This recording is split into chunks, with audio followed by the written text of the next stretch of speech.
ఏంది పెద్దిరెడ్డి గారు, పంతులు గారు శుభలగ్న పత్రిక మీద అన్ని బొట్లు పెట్టేశాడు, ఇంకా మీ అమ్మాయి అలంకారం పూర్తి కాలేదా? పెళ్లి చూపులు పెళ్లిళ్ళప్పుడే ఇళ్ళు కలకల్లాడుతుంటాయి అంతే కదా. నువ్వు వచ్చింది ఇందుకేగా. కళకళలాడితే ఏంటి లేకపోతే ఏంటి, నోరు మూసుకొని కూర్చోవచ్చు కదరా. జిప్ వేసుకో. ఏమిటమ్మా అలంకరణ ఇంకా పూర్తి కాలేదా?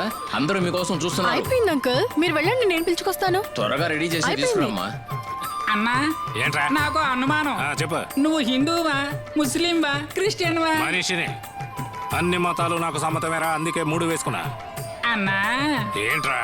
ఇలా వేసుకునే వాళ్ళు 300 ఫ్రాడ్లే ఉంటారు. అరే అరగుండు వెదవా, నిజం చెప్తే నమ్మర్రా. పొద్దున్నే ఇక్కడికి వచ్చి ఇరుకున్నాం, ఏం చేయాలో అర్థం కావట్లేదు. చేచే అరే కృష్ణ ఇట్రా. నేను వెళ్ళిపోతున్నాను సంగీత.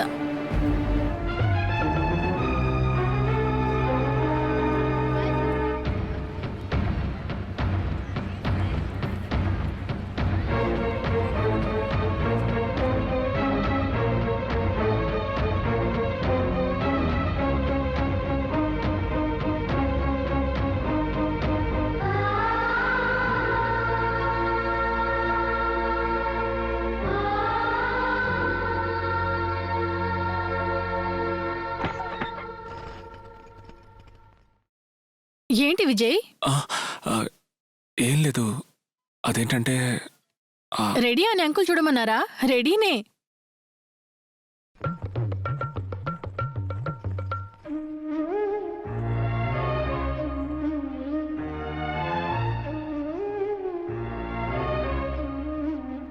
ఏంటి విజయ్, ఎక్కడ నిలబడ్డావు? ఇదే నా రూమ్. చూడు, పెళ్లి కొడుకులా ఉన్నానా? బాగున్నారు. రా.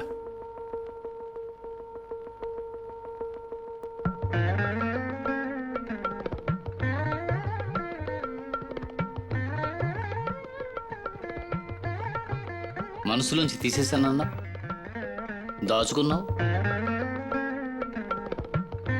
ఆ లెటర్ పంపింది సంగీత కాదు, నేనే.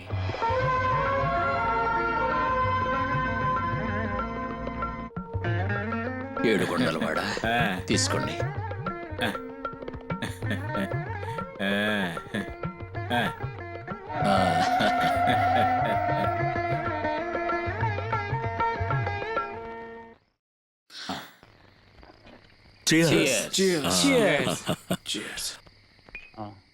ఇప్పుడు మీ పేర్లన్నీ నాకు తెలుసు, కానీ ఎవరి బ్యాక్గ్రౌండ్ నాకు తెలియదు. ముందు మీ గురించి చెప్పండి సార్.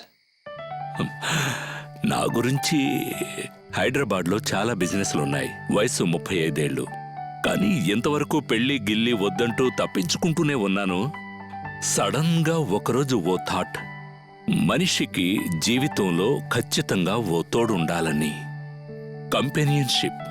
అలాగే పెద్దిరెడ్డిని కలిశాను, పెళ్లి మాటలు మాట్లాడుకున్నాం, ఫిక్స్ అయింది.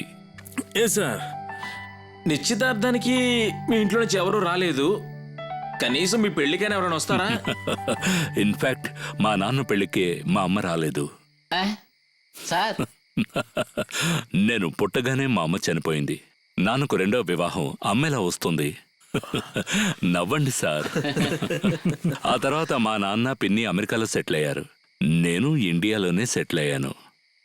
సరే, నా గురించి చెప్పేశాను, ఇప్పుడు నీ గురించి చెప్పు. నాకు ఒకే బ్యాక్గ్రౌండ్, సముద్రం. నాకు నాన్న లేడు సార్, కానీ వీడికి ఉన్నాడు. వీడి చిన్నప్పటి నుంచి ఆయన వల్ల తయారు చేస్తూనే ఉన్నాడు, ఇప్పుడు చేస్తూనే ఉన్నాడు. ఆయన పైకి రాలేదు, వీడో పైకి రాలేదు, కాబట్టి ఉండి వేస్ట్. ఇకపోతే వీడే వేస్ట్. రే గిలికరా, ఫస్ట్ రౌండ్ లోనే వాగుడు ఎక్కువైంది, 2వ రౌండ్ లో తట్టుకోలేవు, కంట్రోల్. అరే గబ్బరు, అక్కడ వీడా? అరే గబ్బరు, మనం కొట్టేది ఫారెన్ సరుకు, ఎన్ని రౌండ్లు కొట్టినా సరే స్టడీగా ఉంటాం. ఇప్పుడు మనం కొట్టేది 2వ రౌండ్. ఏంటి విజయ్, సైలెంట్ గా ఉన్నావు?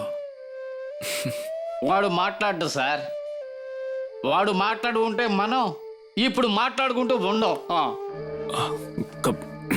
గబ్బర్, వాడు వాగడం మొదలెట్టాడు. రేయ్ గిరిగిరా ఊరుకోరా నువ్వు, నన్ను ఆపుకో. బాటిల్ వరకు వచ్చాం, రేయ్, బయట ఏం పెట్టాల్సిందేరా. ఇంకా ఎందుకు దాచుకోవడం? సార్, మా విజయ్ గ్రేట్ సార్. వాడు గ్రేట్. వాడి గురించి మీకు తెలుసా సార్? వాడు మాతో స్నేహం చేస్తున్నందుకు మేము ఎంతో అదృష్టవంతులం సార్. చెప్పేది విను చాలు. నువ్వు మాట్లాడకుండా ఊరుకో విజయ్. సార్తో నా మనసులో బాధ చెప్పుకోవాలి. సార్, మీతో ఒక నిజం చెప్పాలి. ఒక నిమిషం. Sorry sir. రేయ్, లేవరా. విజయ్, లేవరా. విజయ్, లేమంటుంటే రా నువ్వు. రేయ్, మాట్లాడమంటారా? నా మనసులో బాధ చెప్పుకోనివ్వరా? ఏయ్, వదలండి. సార్, విజయ్, సార్, విజయ్, మీకు హలో. నిజం చెప్పాలి సార్. మీకు నిజం చెప్పాలి. సార్, ఈ రోజు మీరు సంతోషంగా చెప్పేది విను. ఉన్నారు సార్. రేయ్, కానీ వద్దు. మేము సంతోషంగా లేవు సార్. మేము సంతోషంగా లేవు. రేయ్, నోరు మూయరా. వీడు సంగీత రేయ్. ఒకరినొకరు For more updates, like, comment, subscribe to our channel. Hey darlings, గంటని click చేయడం మర్చిపోకండి.